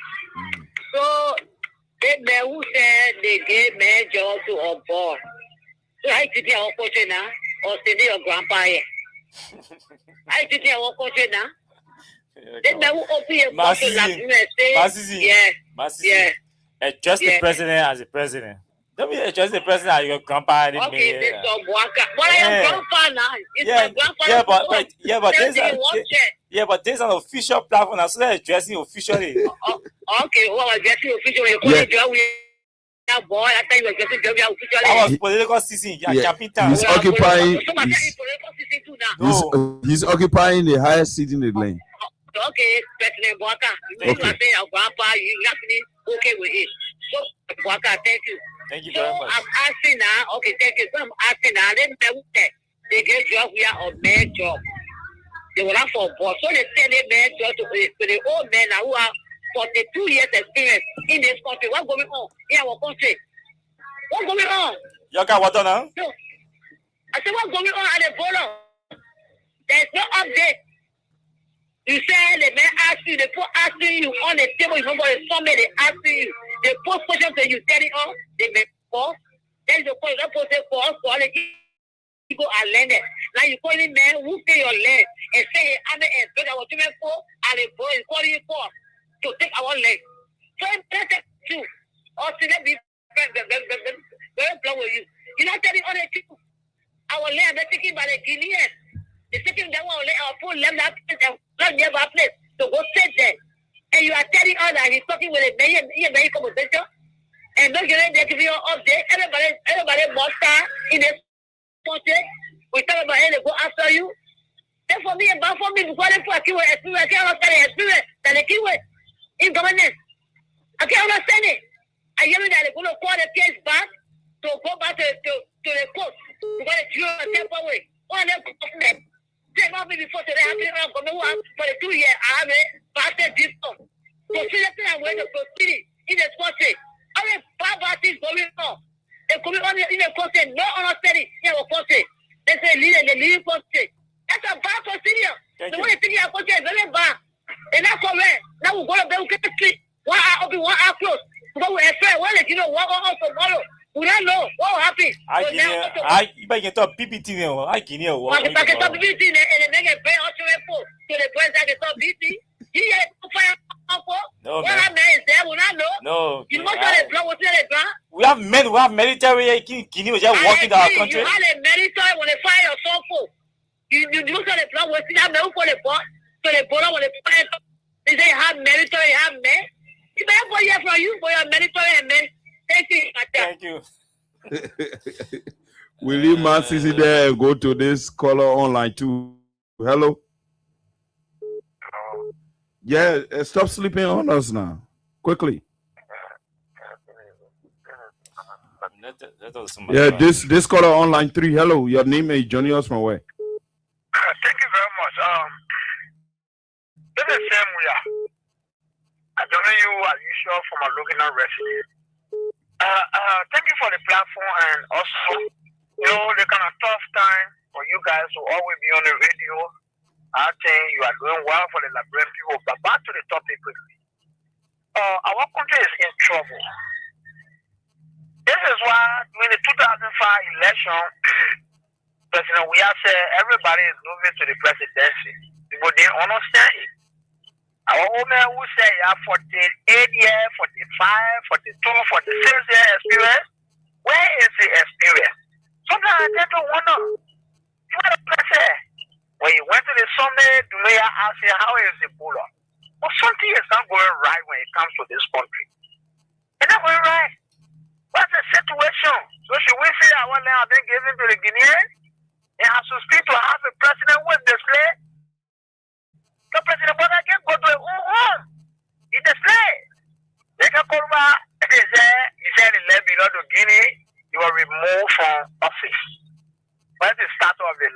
battle what? To defend this country. The territorial boundary of Liberia. Where is the country? Now they're going back to 12. This is what, let me tell you something, Austin and your co-host. I have one of my friends who stole you place. He said when he read the newspaper as well, that day again, he was very bad. It's a comfort. You wouldn't want to sit to in jail. It's a comfort. It's a baka. You are an old man, but I think the wonder what become those young guys. The puppy age is aging. Young people joining to destroy this country. Hey man, thank you for the opportunity. Thank you. This caller back on line 1. Hello, and where you joining us from? Yeah, I'm a proud member of the Concerned Librarian for Justice. Look, this is the voice of Sabu Rasta. Sabu Rasta, go ahead quickly. Look, I never wanted to call, but Austin pushed me to the word when he said, "Oh, as for me, I want the government to fail." Look, the government has already failed. My brother, as I'm speaking right now to you, my brother, I'm in the darkness. He was the 42 years experienced president. Now in darkness. Can you imagine my brother government who failed to claim that land from the Guinean? They come in and say, I want the government to fail. Yeah, I don't want the government to fail. You want the government to fail already? Then why you say you want the government to fail again, brother? The government got injury time now. The government got additional time, other time. The government got 2 years, 7 months to go. But Austin, 1 week now, Austin, we get water 8.4.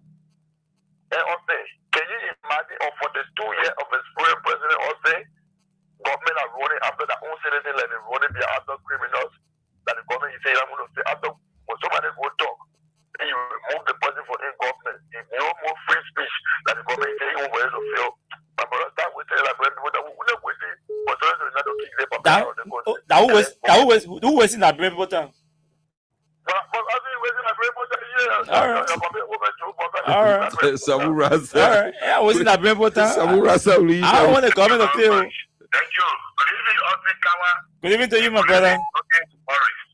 You're welcome. I'm Spencer Mohammed, and I call from Town Coast Phone Hill, Winter Community, and member of Concerned Liberian for Justice.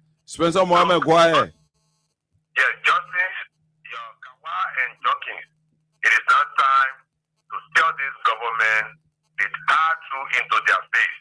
And I think you people need to help us in the media to tell this government what they are doing is not right. You already on the line. Tell the government. You already on the line. Tell the government what is not right. I will create a platform for you to tell the government. Yeah, the government is trying to undermine itself and undermine our judiciary system. To come out and say 3 persons came out and say they have, proof to a secure area where they took a verdict. In my mind, the government is trying to put our justice system to public ridicule, making it to look like our justice system is manipulated. This government must stop what they are doing. Unity Party must stop what they are doing. We were here, President Weah got defeated 3 times under his administration by Yeke Koruba. We did not hear these things. Why are they trying to impose the other way around today because 12 defeated them? He said that they cannot still comprehend the defeat or the bloody nose given to them by 12. They still want to make it look that 12 has money, or are they telling us that 12 is financially potent than the government, that 12 will go and manipulate the justice system under the watchful eyes of the 42 years experienced president? Look, Unity Party must desist for what they are doing. Let them stop destroying our justice system. And I want to call on Joseph Fakao. That thing, throw it out automatically by you consuming that trash will make the justice system to look questionable and will not be good. The same for it, throw that thing out. Let just go out and be a free man. Thank you very much, Jenkins and Kawa, for giving us the opportunity to make our voice on national issue. Thank you very much. Thank you. Let's talk to more persons who have good enough time to. Good evening. Yeah, go ahead. Your name and you joining us from where? This is Mohammed, and I'm calling you from G4CDC community. Go ahead. This government They say they're having for the, I don't know, for the sake of for the 7 year experience. We in a dumper. We in a dumper.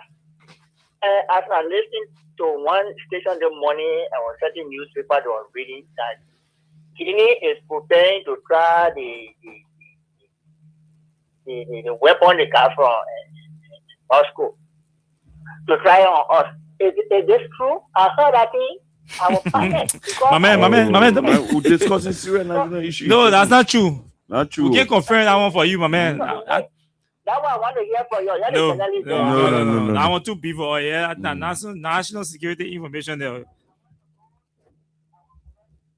Situation now, how it look like? Because I heard the president was saying that he met Dumia was asking, maybe that's true that he was saying, or he was lying. You know, when somebody lying, they have to say, hey, when you lie, you will know that you said that you lied.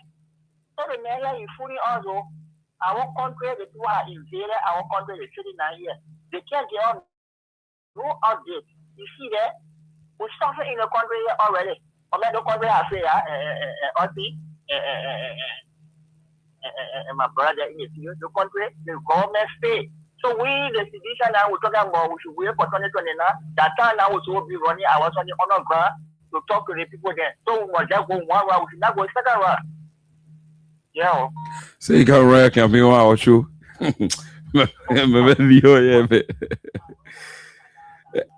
Hello, this caller on line 2. Hello, your name is joining us from where? This is Mamre talking from Tennessee. Go ahead, Mamre. Yeah. So I'm very confused about the government. There's 42 years experience. So what is really, because if you say you judge case, the only thing I get to say is that I judge to that case proper. So when they want to say it was Samuel Tuet, they're not able that he will use all his money in our court for the case to win it. But our brother and know the case and they should stand back because more cases will blow them, will break them, speak honor them. Now the whole thing about it, instead of talking about the government, that they can take care of us, talking about the Guinea border, they're not talking about it, water others, they're not talking about it, they're going close, they're going for school fees at the University of Liberia, they're picking up cases, they're picking up trouble from nowhere, or they tired, they thinking how to run, they're looking for who to start so they can put it free. They say we're going to run the country and they person the court. For this, you say the party come here, especially Joseph Waka. He's really one in the country. He said when he now win the country will come to us. Joe we are getting the country, he's still fighting to bring it to our end. They will not wait. Okay. I think the only thing we can do, we will hold our heart in the hunger, we will bear the hunger, the sickness, the stress. We are having pressure or we carry on something now. Let us vote one round because when they go for second round, where do we get chance to keep it? Let us go for one round so therefore we can get for our thank you so much. This caller back on line 1. Hello, your name is joining us from where? Yeah. Good evening, my name is George Rava. I'm calling from Zimbabwe. Go ahead. Yeah, my brother, they call me as safe because on Simple Bridge to Kanto, when for Joshua, the road is still the same. And you want to tell me from Simple Bridge to go when for Joshua, how many years it would take to finish? How many years? So that distance, you want to tell me that distance on the stand is started with the great people also down. Then the road is still the same with the place is full of rain water now. And the auntie will do anything in the region. Thank you very much. Thank you. We'll leave it there and go to line 3. Hello. Lower your monitor now. Oh. Hello? Yes. I mean, you want bust our ear? You pay foul. Yeah, my man. Sorry. This is Abraham calling from Slipway. Let's hear you. Let me ask you a question. Do you guys believe that history can repeat itself? You guys sincerely believe clinically believe that history can repeat itself? Because history is on everyone is son, so history can repeat itself. Okay. It's possible that history can repeat itself. Do you guys think that what happened in 1980 can happen again in this country? Remember, what did you want more happy that you referring to 1980? Because what's going on, these are the things that brought 1980 here. And I want to put a man on a pool behind the barrier there where we got the playground to tea. The thing that people used to do, what people did to other people, that what brought us in here. And the things that are coming back and going on, occurring. People getting angry. I just thought of it, retrospect. Yeah. Okay. And that's it. All right, this caller online one. Hello. Yeah, good evening, sir. Yeah, go ahead. Yeah. This is simple Escana. I journey for over Johnsonville. Go ahead. Yeah, you the party. Yeah, you is liar. You say about the public can't be seen. Public can't. My man, no. Yeah, you don't address the president that way. So this caller online too. Hello. Hello. Okay, then we address the president in a better way. Go ahead quickly.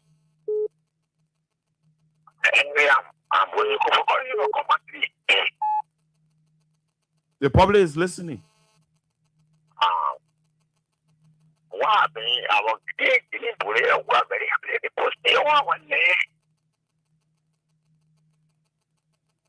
You asking?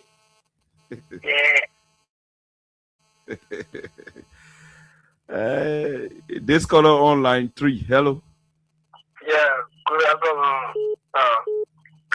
My name is Otis Barkley. I do join you for the most reckless disgrace. My man. Otis, don't do this, yeah. Otis. You can say honor representative. You can say poly representative. You can say the words that are very harsh, on leadership. Let's change that around. Sorry for asking, but the will and how the gesture is looking, that how I'm describing it that way. But sorry for that. So you can choose a better word. Go ahead quickly to the issue. Okay, so you see, the government is just running like you got a family, you the father don't care about what's going on in his home. Then our president, a deacon, is running a country like this. So what are people very keen to rescue? What are keen to rescue? We can see nothing from the people. Every day we wake up in the morning, we see a whole lot of things up and down. Government doing that one, government doing that one. What are keen to rescue? The people feel, man. The people feel. Thank you. Thank you. We'll leave it there and go to this caller. Hello? Yeah, Jockey Morin. Yeah, go ahead. For justice day, concern that prayer for justice. Go ahead, Vicky. Yeah, thank you very much. You are okay. So, Jockey, we told you that prayer for the party where you put in power, you not be in charge. They may not in charge. Then we told you put there, they may not in charge. Everything where the party speak before you can come to himself. When you speak, before you can come to himself, that the party he has to, then before you come to himself, they may not in charge. We will just pray. The few years that remain, always not one life, that we end the first year to move in power. We told the people, like, Parliament, you will be ready, you will represent the country better. See how you speak. The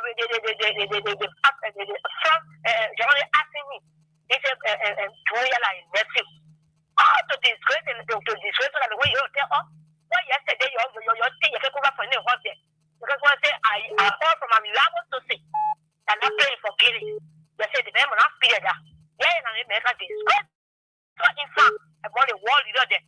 Yeah, but talk like many times talk about it like rock and getting business to reach out to the people there, to Macron to speak on it, to address it, to act we are. In that on it, we let's say my nephew.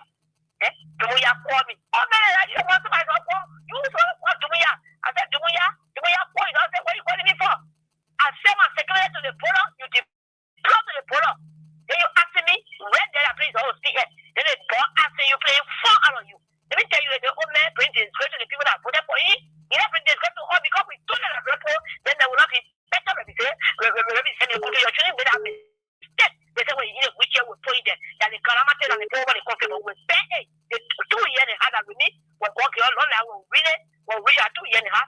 will come and cancel for him power. So I could get me better president. I can come back. Thank you very much. Now, Fedora, and this caller back online 5. Hello. Yeah, go ahead. Thank you. My name is Jimmy Esmola. I'm calling from Baghdad this evening. Oh, let me say thank you to both of you and Austin this evening for the topic of discussion. My brother, the quantum fund out there now is not easy. Even if you listen to that recording, that one thing the president said again in that recording that very, very cut at me and make me sick about it. When they asked the president, when the Chinese asked the president, he said, tell the people, how we refer to the people of Labrador, they are lazy. You know what you are doing to Labrador people? You just show to the whole world and nobody's trying to give our head because we are not few money for us all. And we're not few to do anything for ourselves. So refer to the people as lazy people. Oh, when I go share this country, now get out of the way to protect to the land. And get it, let's play the thing and go send a name straight. Okay, now. Thank you. Okay, we're back to line 1. Hello. Yeah. I come and Jackie Morris. Yeah, go ahead. Your name is joining us from where? Austin is here. Yeah. Yeah. Austin, how the valley? I'm fine. Go ahead, my man. Go ahead. Okay. This is Ronnie Catchy, 1 million we are follower of Abraham Gordon William. And Jackie Morris and Bro Austin, y'all thank you for your topic on that discussion. But I want to say one thing to that.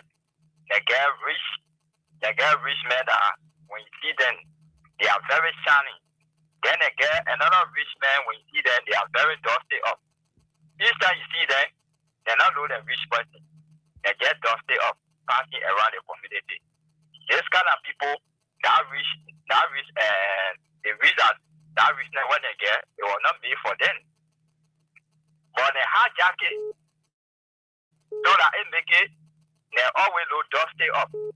So the person that rich, and you see them when you really see them, you really value them. That means that riches it was for them.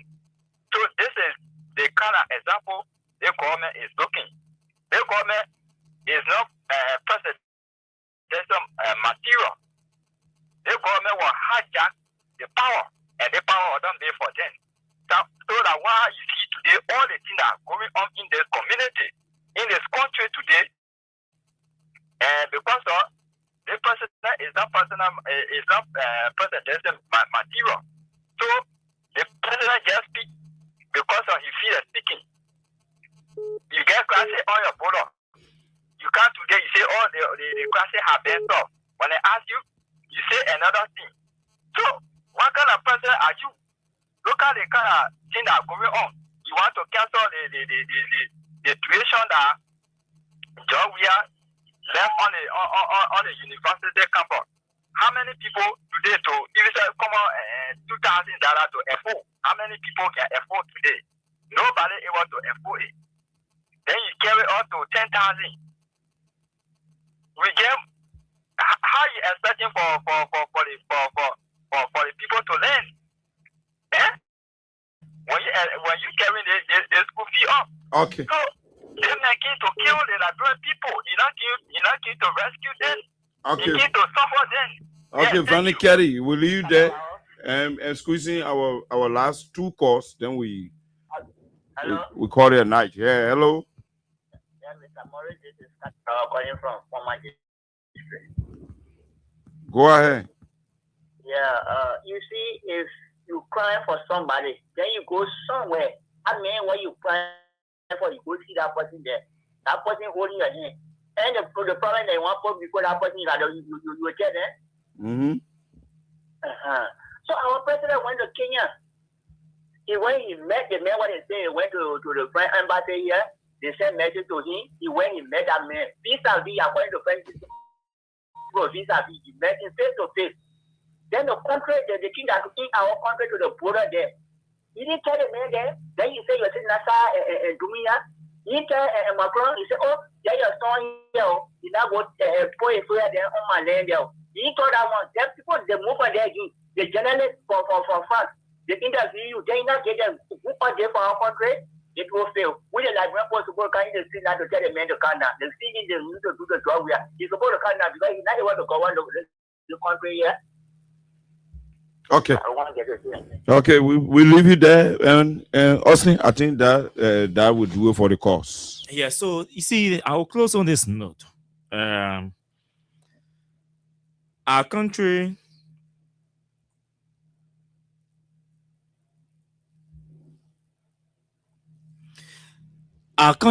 is in a terrible space.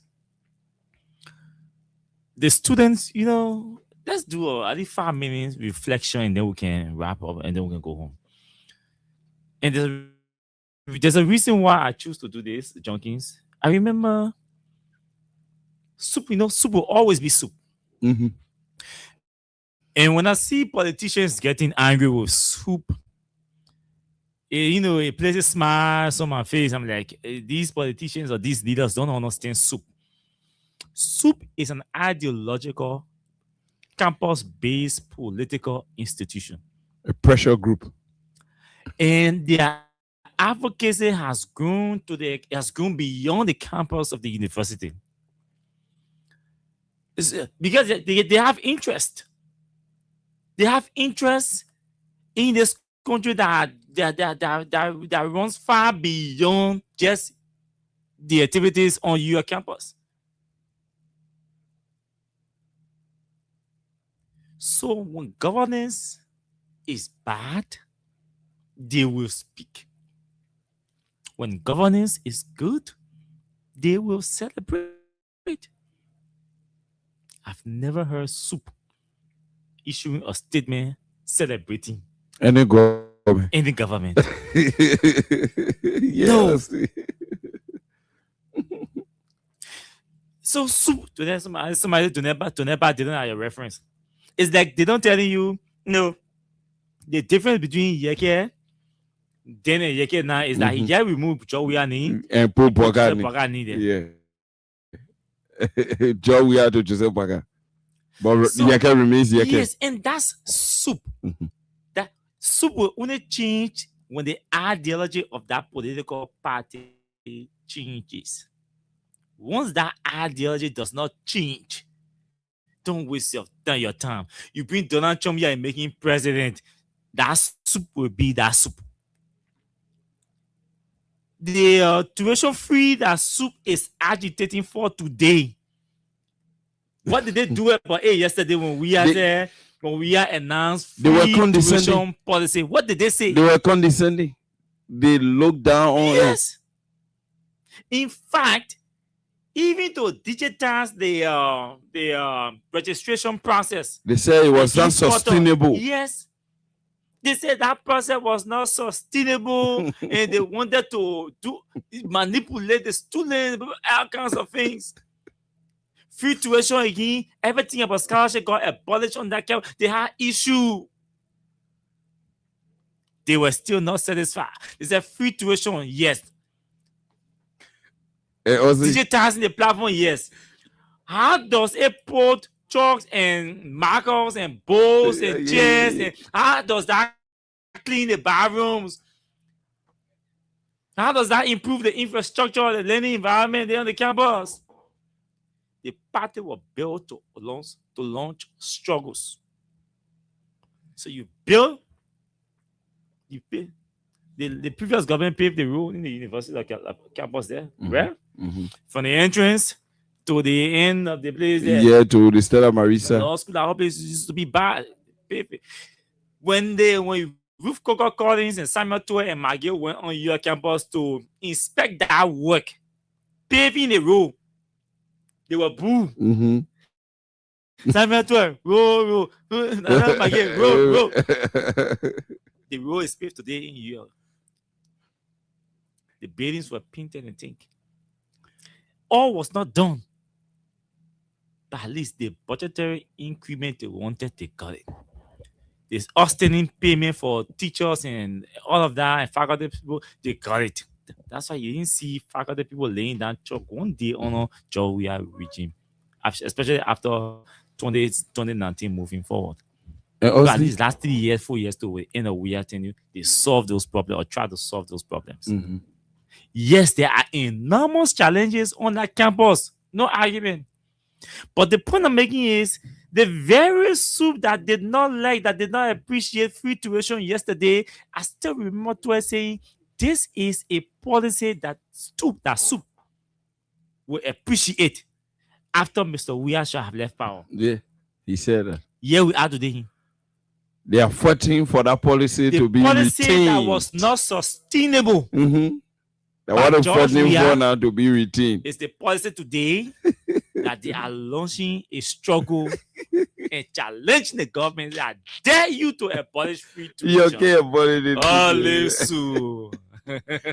Also, what I wanted to mention, the fact that some comrades on campus were benefiting from the whole scholarship coming from.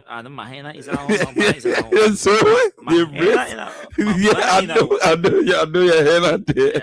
So the race debate and long struggle, it was like former President Weah was taking bread from on some many table because some people were surviving through scholarship. When no scholarship come from maybe Central Bank or wherever, while dividing the scholarship, other people benefit. So some people had to launch struggle in the name that the opportunity former President Weah was giving was not sustainable. Howbeit, here we are today.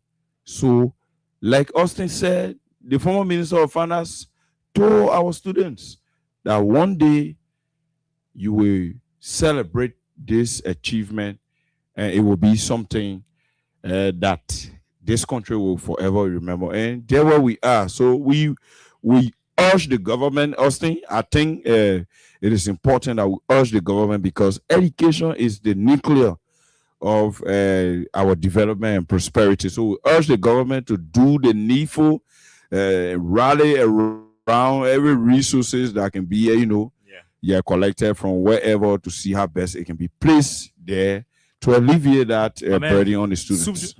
Soup should not worry. Free tuition is going nowhere. That thing will stay on that campus. It will stay on your campus for the longest because the current system does not have that bravery. They just want to test you. They just testing you. Yeah, the government said they tested on you. They want to give you a reason to come outside July 26th to protest. Because the people say they are protesting July 26th. Mm-hmm. Then the government say is announcing plans to abolish free tuition and increase isn't that a registration fees? Isn't that a provocation? The provocation. Say, anyone protest, we come and give you a reason to protest. Yeah, instead of reducing the tension, the government is even adding the tension up. So it's to provoke you to see what you can do. So don't worry, free tuition ain't going nowhere. The free tuition, they're testing. That is a strategy. They may not even build. They don't want to give you the facilities you need. You already have free tuition. Instead of going to furnish the building, renovate those buildings, do the ACs they're supposed to do, change the tax. So that you don't raise those debates. Yeah. They just reduce the debate to suppress them. Yeah. Let's announce abolishing free tuition. So we protest, we'll call it to the table. Then we can talk about maintaining free tuition. Sure. Then we ignore all of the improvements that should meet up with 21st century architecture. So we're giving you serious intelligence. It's a whole strategy. Yeah, that's right, you. The whole strategy. So we're telling you now. And you'll pay off for the information. They may not even negotiate nothing about improving that campus. So they say that about abolishing free tuition. Yeah. On top of A, they will get vexed. They'll be forced to come to the table. We'll call them to the table and say, okay, not abolish it. Why can't you steal? Why can't you allow? That will take them to enjoy free tuition 1 year gone already in December. That's why we voted you. Okay, folks, thank you so much. Thanks to all of you for listening, following us. My name is Austin Kawa. Junkins Morris was here. We shall be back tomorrow by God's grace. But until then, do have yourselves blessed moments in your respective areas. Good night.